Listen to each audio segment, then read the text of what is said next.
बिस्मिल्लाहिर्रहमानिर्रहीम, अस्सलाम वालेकुम। अक्सर ये मुझसे सवाल आते हैं जो कि ज़ाहिर अंग्रेज़ी ज़बान में सिखाता हूँ और मेरा इदारा है सेब्स इंस्टीट्यूट के नाम से, सैयद एजाज़ बुखारीज़ इंस्टीट्यूट, यहाँ लाहौर में।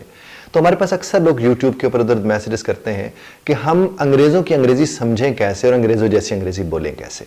तो मैं आज आपको 6 बातें बताऊँगा, आप इन 6 बातों पर अमल करें तो आप अंग्रेज़ों जैसी अंग्रेज़ी बोल भी सकते हैं और अंग्रेज़ों की अंग्रेज़ी आपको समझ में आना शुरू हो जाएगी। तो अब बिस्मिल्लाह करते हैं। आप अपनी नोटबुक अपने साथ रखिएगा। सबसे पहले मैं आपको एक साउंड बता रहा हूँ, क्योंकि ये साउंड्स हैं जो हमें आएंगी तो हम उस तरह से फिर बोल भी सकेंगे, सुन भी सकेंगे। और ये जब साउंड्स मैं आपको बता दूंगा, आप कोई अंग्रेजी की फिल्म उठा के देखने, आपको लगेगा कि हाँ यार बात तो ये सही कह रहे हैं। और अगर आपको लगे कि मैं बात सही कह रहा हूँ तो फिर इस बात को लोगों तक पहुंचाइए। देखिए, अंग्रेज जो है वो टी को ठी बोलता है, ठ, ये हम बोलते ठ बोलता है, यानी टोमेटो, टोमेटो। आप इसी तरह से देख लीजिए, वो ठी बोलेगा, ठी बोलेगा, ठ का साउंड जो है। अब देखिए, अगर यहां लाहौर में कोई कहे कि मैं ठोकर गया था और टोटल से पेट्रोल डलवाया है, तो मैं उसे कह सकता हूं कि साहब तुम अगर ठोकर गए थे तो तुम्हें टोटल से पेट्रोल डलवाना था।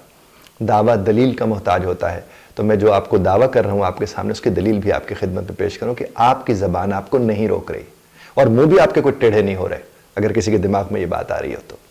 इसी तरह से देख लीजिए, जो फी का साउंड है, यानी फी का साउंड जो है, आप उस पर अगर थोड़ा सा गौर करें तो आपकी जबान में वो मौजूद है। जैसे फुफ्फो आपकी जबान में मौजूद है, अगर फुफ्फो आपकी जबान में मौजूद है, फिर आपकी जबान में मौजूद है, फोहड़ आपकी जबान में मौजूद है, तो साहब फिर तो आपको कोई रोक ही नहीं रहा। दावे की सूरत दावा किया, उसकी दलील आपकी खिदमत में पेश की, तो अब तो साहब आप कह सकते हैं ना पीपल, आप कह सकते हैं प्राइवेट, आप कह सकते हैं प्रोडक्शन। फी की साउंड आप कर सकते हैं, क्योंकि आपकी जबान आपको इजाजत दे रही है। अगर आपकी जबान आपको इजाजत नहीं देती तो मैं कौन होता हूं आपसे ये कहने वाला। बिल्कुल इसी तरह से आप थोड़ा सा गौर करेंगे तो आपको अंदाजा होगा कि ये जो ख का साउंड है, खे, जहां के खे की आवाज देता है, सी जहां काफ की देता है, खे, क्यू, जहां ये आपको नजर आए आप इनको खे के तौर पर बोलकर देखिए।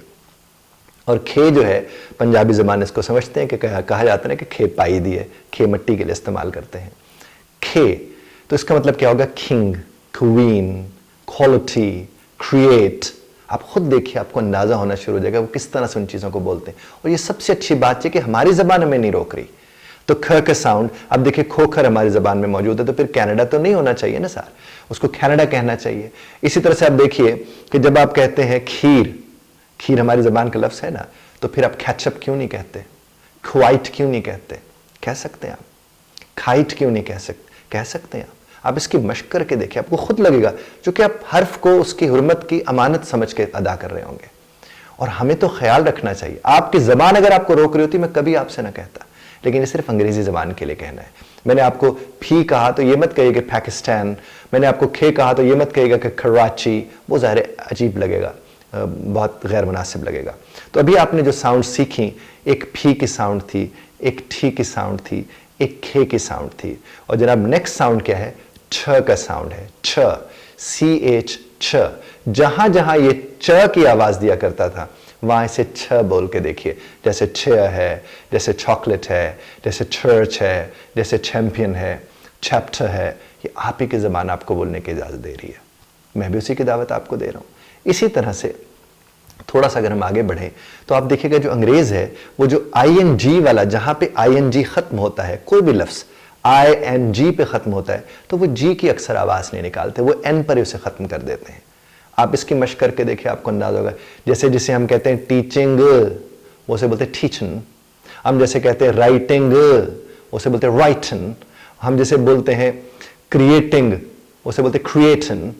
आप ये बात अगर करेंगे तो आपको और अंदाजा हो जाएगा, जो ING का N है वहीं पर आप अपनी बात को खत्म कर देंगे, तो आप उसी तर्ज पर बोल रहे होंगे जिस तरह के अंग्रेज बात करता है। इसी तरह से जो R से पहले वॉल का साउंड आता है, R से पहले वॉल का जो लेटर आ जाता है, जो उसका साउंड आता है, AEIOU, ये जब R से पहले आ जाए तो जो बरतानिया वाले अंग्रेज हैं वो R की आवाज नहीं निकालते।